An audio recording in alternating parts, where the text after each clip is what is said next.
Salut les gars, bienvenue dans mes pensées.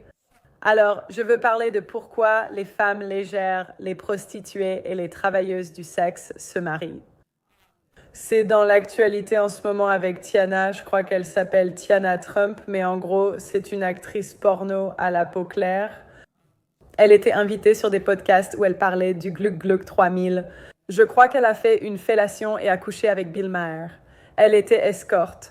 En gros, elle a fait toutes les choses les plus trash qu'on puisse imaginer.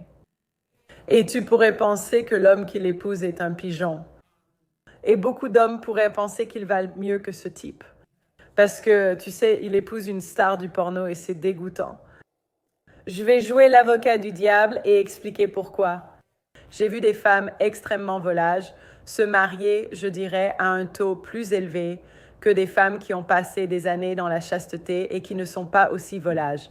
Tu ne le sauras jamais avec certitude.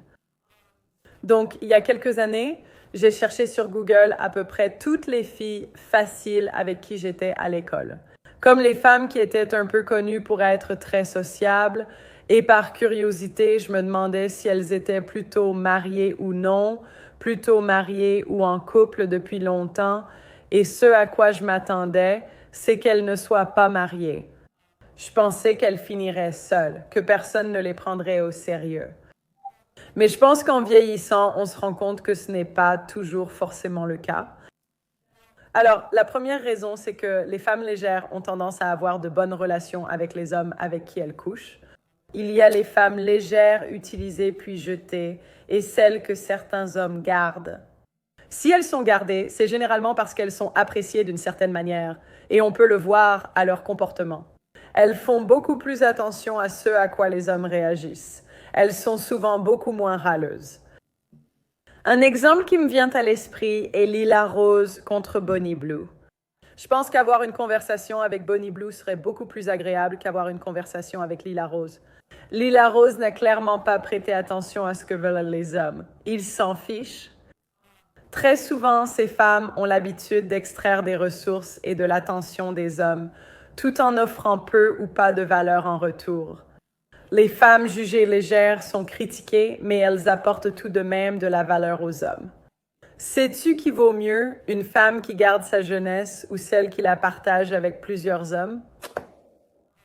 Parce que si une femme, disons, est vierge à 25 ans, elle a extrait des ressources, du temps et de l'attention des hommes sans rien donner en retour. Alors que la femme plus légère, tu sais, elle a au moins offert le Gluck Gluck 3000 et c'est contre-intuitif. Mais tu peux le voir. Par exemple, selon leur tenue et comportement, les femmes dans une église ne sont généralement pas très stylées. Elles ne sont pas très sympathiques et un peu négligées, alors qu'un groupe de filles faciles te sourit et est content de te voir. Il y a des filles faciles, sympathiques et d'autres moins. Mais le problème aujourd'hui, c'est que beaucoup de femmes arrivent à un âge avancé sans avoir eu la moindre expérience avec les hommes. Et les femmes légères ont parfois la capacité d'apprendre de leurs erreurs. Ce n'est pas le cas de toutes. Il existe un sous-groupe de femmes légères qui finissent par se marier et avoir des relations durables. Parfois, elles sont dans de meilleures relations que les soi-disant prudes.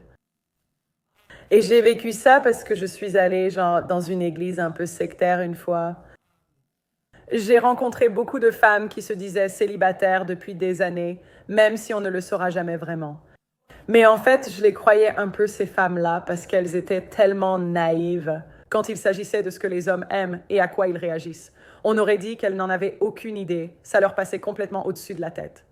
Tu sais, j'étais amie il y a quelque temps avec une fille qui était une 304. Tu sais, tu vois, elle avait beaucoup d'expérience, mais les conseils qu'elle donnait et ce qu'elle savait étaient bien plus utiles. Tu vois, par exemple, elle disait « Laisse de l'espace au gars, ne sois pas trop contrôlante sur ce qu'il fait ou avec qui il est. » Les hommes n'aiment pas ça, alors que les femmes de l'Église disaient des choses comme « Il doit faire ça pour toi. » S'il le fait, s'il essaie de coucher avec toi, ce n'est pas un homme bien, tu vois. Elles n'ont pas confiance en la masculinité par nature, alors que les femmes plus légères doivent te faire confiance dans une certaine mesure, parce qu'elles s'offrent à beaucoup d'hommes dans des endroits privés. Maintenant, la dernière raison pour laquelle les femmes légères finissent par se marier et avoir des relations à long terme, c'est parce que les hommes ont en quelque sorte compris qu'il n'y a pas de différence entre les femmes légères et les femmes dites normales. Parce que les femmes normales, ou celles qui ne semblent pas être volages, font en réalité à peu près la même chose. Pour beaucoup d'hommes, épouser une star du porno ou une prostituée signifie au moins savoir à quoi s'attendre. Si elle trompe, c'est un peu attendu parce que c'est une prostituée, tu vois. Si elle sort et fait quelque chose, s'il l'épouse et que ça tourne mal, encore une fois, il le voit venir. Et beaucoup d'hommes pensent qu'ils valent de mieux que les gars qui épousent des actrices porno parce qu'ils ont de l'ego. Mais en réalité, si tu as épousé une femme, tu ne sais pas ce qu'elle a fait avant de te rencontrer. Tu ne sais pas ce qu'elle fait quand elle n'est pas avec toi. Tu ne peux pas la surveiller 24 heures sur 24. Donc, au moins, les hommes qui épousent les modèles OnlyFans et les actrices porno, ils épousent des femmes dont ils savent qui elles sont. Alors que beaucoup d'hommes normaux épousent des femmes qui prétendent vraiment être ce qu'elles ne sont pas. Donc, si toi, en tant qu'homme, tu as d'autres idées, si tu as déjà épousé ou fréquenté une femme très volage, mets en commentaire pourquoi tu es sorti avec elle. Qu'est-ce qui t'a poussé à faire ça? N'hésite pas à ajouter tes remarques en commentaire. J'aime discuter en groupe. Assure-toi d'aimer la vidéo et si tu peux, va sur theodacitynetwork.com pour me soutenir. 10 $ par mois, 80 $ par an.